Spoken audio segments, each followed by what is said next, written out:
listen, never in my life associated the word boring with baseball. We know what's up. Me? Yeah. Famous? Yeah. And I'm like giddy over there smiling like, we're about to win this shit. Did everyone give you crap? Give me a good host story. I'm not picking it up. We both love the game. We talk about it every day. Getting on baseball. Having some popcorn, you're fooling around your phone. I'd have to wait in line for 3 hours. Hang on, because it's about to be a wild ride. I would say there's nobody I'd rather talk to right now. It's the only person available right now. No, that's not true. I'm contractually obligated to talk to you. That's true.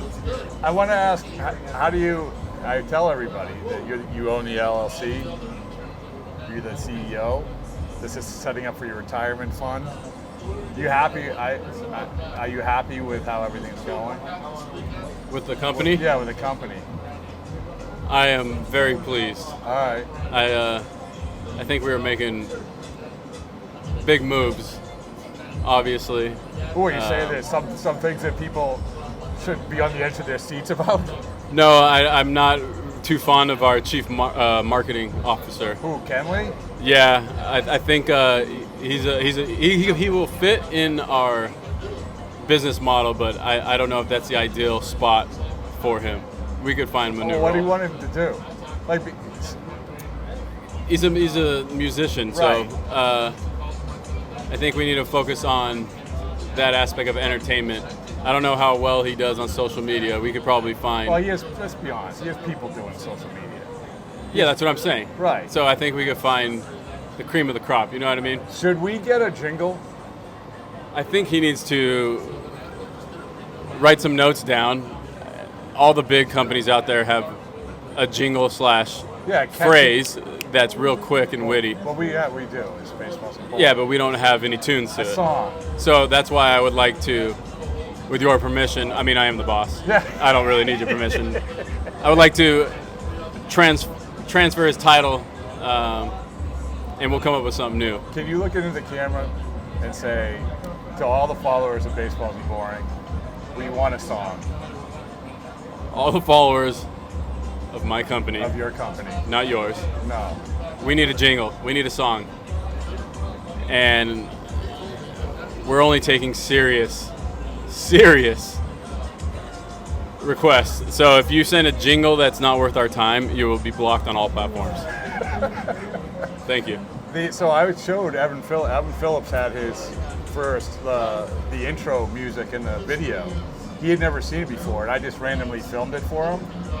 I feel like it's almost like if we want to go back to like a Duran on the sailboat, this is before you were born, like a good music video for Baseball's and Boring. Uh-huh. I guess that would be a TikTok now, right? I don't know. Yeah, that's what people are into. Yeah. I know you saw Facebook, so we need to find somebody. There's something we can put on the Jumbotron that when you come into the game, boom, there it is. I don't know about the game. Oh, you don't want to be distracted? It's not going to distract me. I don't think it's riveting enough for the fans at Dodger Stadium. Could Mark Hoppus sing a jingle for us? Ooh, Mark. I know you are a very busy man. You know, you just were at SoFi. You just were in Inglewood. But if you have the time, you know, I know you're doing your podcast. We would like a jingle. Tom, get in on it. Travis, I know you're busy too. You don't have to. But if you guys want to, we would love a jingle. That would be, I think. We wouldn't need any other requests though, so. No, we're not asking. Let's make this clear. We have the fans, they can do what they want, right? True. Right? We like interaction. We like the sense of community. But in terms of professionals, right now we're only asking one group of people. Correct. Yeah. We're not diluting this. We're not saying, hey, I thank you, Noah Khan, for holding up the T-shirt. We appreciate it. Yeah. But your services are done. You're done. Yeah. Exactly. So, do you know that, by the way, Dylan Cease, so now we have a song, we have the jingle. You know Dylan Cease wrote a poem for us? Yes. The Baseball's and Boring Of poem. course. All right. Yeah, okay. I just want to make sure that you know that. In between throwing sliders, he's a very talented man. He did it in like 10 minutes. Yeah, he's talented. Yeah, he just came on the podcast. I don't feel like is there anyone, I feel like I have approval to get anyone on the podcast. Yeah, I think we need Joe Biden. You want Joe Big Biden? news today for America, obviously. I know Joe Biden is a baseball fan. Okay. So, Joe, if you would like, I know you're done in 2025. If you would like to be part of the biggest sports baseball podcast in the history of all podcasts, we would love to have you on. Pretend I'm Joe Biden. Let's workshop this. Well, when I was at the White House, Joe Biden said that he hit a triple. I forget which field it was. It almost went out. So I'd like to verify that statement again. Ask him who the pitcher was. Was he batting right-handed or left-handed? Was it a night game or a day game? Did you pimp the triple because you think it was a homer? Or did you run hard out of the box because you know you had no juice? So, Joe, we're welcoming you on the show to talk about that triple story that we heard in, what was that, 2021 when we went to the White House. So which reminds me, Big baseball fan. big baseball fan, and it reminds me also. Kamala also. Well, she is a diehard. Husband's a diehard Dodger fan. I was just gonna say, this might actually be our better opportunity, which it's great publicity for a presidential campaign. It's great. This is the biggest show out there. Biggest show out there. Fox News, CNN. You don't want any of those. No. Baseball isn't boring. No, we really lean into the swing states too. We do. So, but you, as is noted in the award-winning book, A Damn Near Perfect Game, you actually have a Kamala Harris story, right? Yeah. All right, tell the story. I don't have time for that, Rob. Come on, tell us. Just pick up the book, read the book. Stories in Can there. you tell in like 2 seconds? I introduced myself as a 2-time champ. That's a 2-second story. Right All there. right. But you met Kamala Harris. Of course, yes. Yeah. All right. Okay. All right. Well, we've solved a lot of the world's problems, and I've been going through T-shirts. Everything's popping. Congratulations, you're a rich man. Stickers are amazing. Except Luis. You scolded me. Luis, You the next time I face you, that sticker better not be in your pocket. So people don't know. They do know by now, but Luis Arise keeps a Baseballs and Boring sticker in his back pocket. Why you? Secret to hitting 350 every year, kids. So if you want to hit 350 like Luis Arise, you have to make sure you get a hold of a Baseballs and Boring sticker and put it in your back pocket. It's science. Torey Lavello wore the sticker. Torey Lavello in his hat. wore it in Game his 2 hat, of the World yeah. Series. So it's all science. Before we get to brass tacks, I told you I was going to buy you cleats. Correct. Okay. Do you still want them? Absolutely. Will you wear them? If they fit, correct. Okay. Baseballs and Boring cleats. Really? Yeah. All right, I'd have to I see told it. you I was going to do that for you. Thank you. I want to see this. I'm kissing the ass of the CEO. You have to. You might move up The the corporate ladder there, buddy. Listen, I wake up at 5:30 every day to go to Starbucks just to make sure that you're living in the lap of luxury. All right, so you just pitched. You know what's? It is amazing to me. And I'm not just saying that because we wrote a book together. I'm not just saying that because you're my boss. Yes. But you walk in the media gate, and there's a mural of you. Correct. You come in the game, and it's by far like the biggest ovation, right? It's. We've talked about this before, but it must make you feel good. Oh, I love it. The fan support. Obviously, we're playing the Red Sox, so there's a lot of Red Sox fans here. So it was pretty much both sides. Obviously, it's been a while. I haven't pitched since the beginning of May in a big league baseball game. So coming back for your first one is always. I shouldn't say for my first one. It's every outing with me. It's always, hit or miss. There's no in between. So, What do you but mean, the cheers or the boos? no. The performance. Oh. It's gonna go great or it's gonna go bad. There's really no in between. Usually more greats than bads. But no, to have the fans, to have my back and to get a loud cheer ovation, as you call it, is exciting. It's a day game. It's warm. Coming in a close game, and then when you run out of the gates and they announce your name. Just gives you another boost of adrenaline, makes it more, per se, a playoff-like atmosphere, just with the noise level, obviously. And you hadn't faced the Red Sox since you ran off the mound in the middle of the game. Yeah, that was Chicago. I remember that. Yeah, you're. Cora wasn't too happy. They didn't believe you. He believed me. He I did? said I had to think. Yeah, yeah. I had to I can't take my pants down in the middle of the game there. I know, but you got to be honest with you. Like, I don't think I've ever seen someone run off the field. I don't think anyone has. No. Yeah, no. It's- Yeah. It was so one of in one. case people don't know, this is like you had I had a leg wrap on. You had a groin, like a. So yeah, to keep my leg was a little sore to keep it feeling better. Yeah. But it was hindering my delivery and my performance. So I called time and asked the umpire if I could take it off. And he said, "Is it medical?" Like I said, "Well, yeah, my leg's wrapped. Like it is medical." He's like, "Okay." And then he just looked at me, and I was like, "Well, I'm not going to take it off right here." And he's like, "Oh yeah, no." And I was like, "All right, I'm gonna run to the bathroom real quick." He's like, "Okay." So I ran to the bathroom real quick, unwrapped it, came back out. It was quick though. It was fast, yeah. But the fact that Anyway, it was just another thing that was like bizarre. Yeah. But I remember like I was doing the broadcast in the middle of the game. I text you. Yeah. I said, "What happened?" I had to take it off. Yeah. I think I hit a guy on their team too. So it was messing with my delivery, and I was like, "Well, I'm gonna hit another guy if I keep this thing on. I don't want to put him in the hospital today." So. Yeah. Wow. So anyway, that was the first time you faced the Red Sox. Congratulations. You're beloved in both cities. Congratulations for that. So I want to ask you about, because listen, in this company, there's only one player. Well, Kenley, I don't know. Kenley. We don't know what title he has yet. Music man. Music. Kenley the music man. Our music director, Kevin Yes. Jansen. But who knows what it's like about in the trade deadline, right? Yep. So, what's it like? I've been asking guys this, but I value your opinion above all. What's it like for like leading into the trade deadline? What was it like? Let's go back to last year. What was it like for you last year? Then this week, leading into the trade deadline. Well, some players know and some don't, right? But you knew I was going to be traded. Yeah. It was, but it was also a race against time in terms of getting healthy. True. Yeah.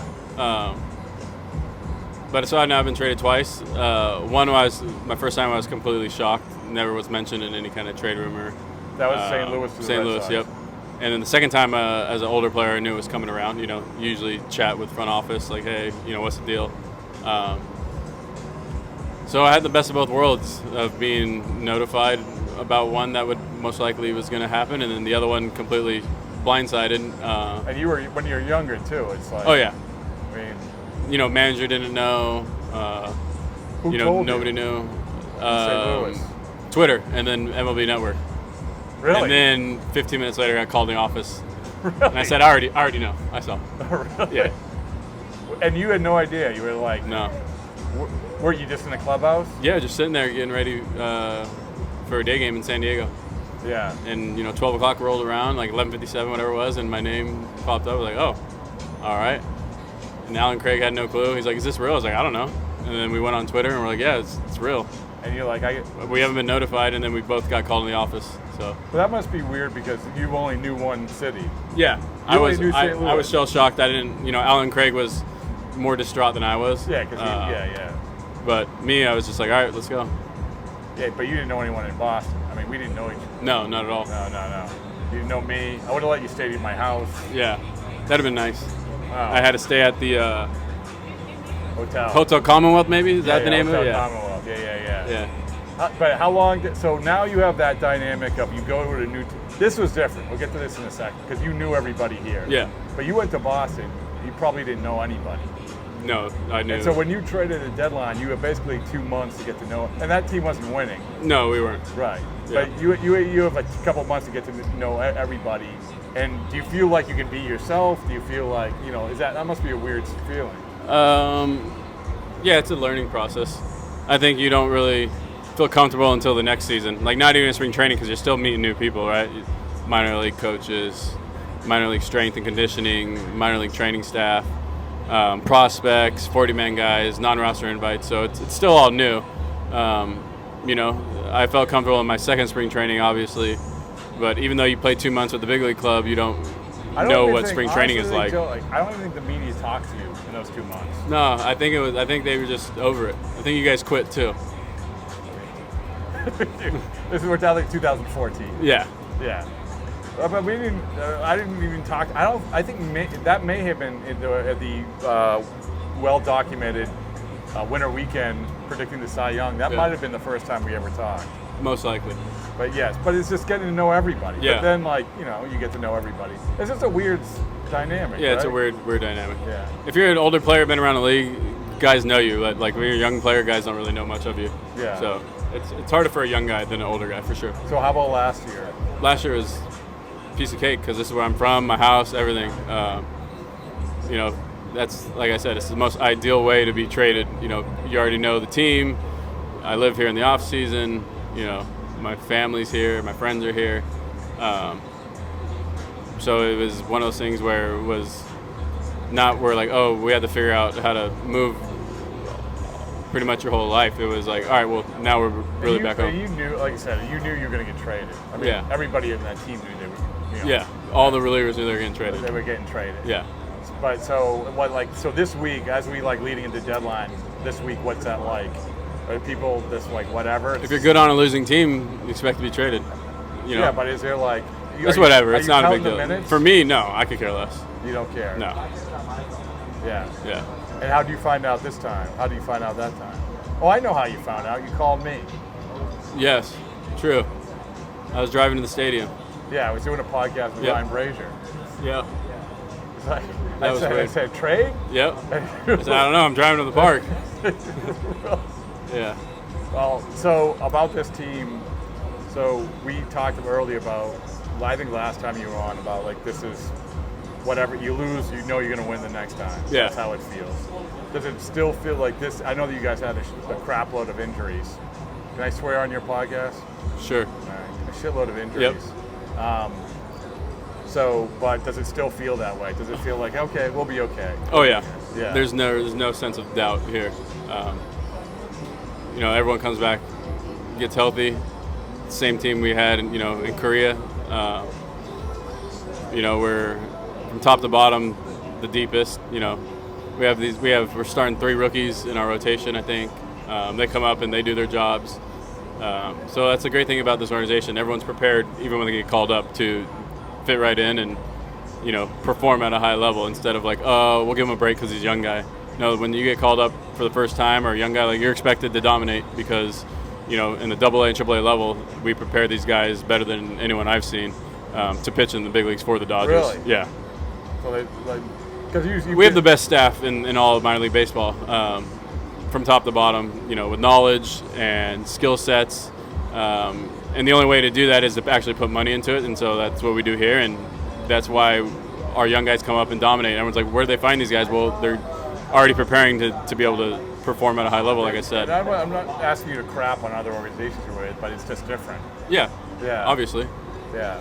So when you run a team, that's what you would do. Yes. Invest in the minor leagues. 100%.